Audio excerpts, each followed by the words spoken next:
সাল্লাম মনক্ষুণ্ণ হয়ে বললেন, আল্লাহ, কোন নবী যাবে না, ওলি যাবে না, আলেম যাবে না, ইমাম যাবে না, খতিব যাবে না, কেউ আমার সাথে যাবে না, কসাই মিয়া কেন যাবে?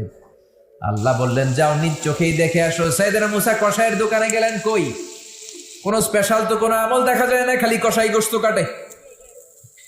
বিকেল বেলায় গোশতের একটা টুকরা নিয়ে দোকান বন্ধ করে কসাই তার বাড়ির দিকে রওনা হয়ে যায়।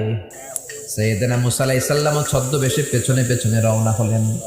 কসাই ঘরে ঢুকলো, মুসা আলাইহিস সালাম নক করলেন। কসাই দরজা খোলার পরে বলে, আমি একজন পথিক মুসাফির, আজ রাতে তোমার ঘরে থাকতে চাই, অনুমতি হবে কিনা?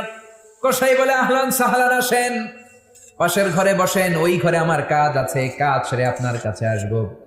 পাশের ঘরে যে মাচা থেকে একটা বৃদ্ধা মহিলাকে নামালেন।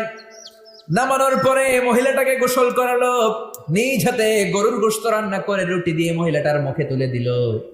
মহিলাটাও খাওয়ার পরে দুই হাত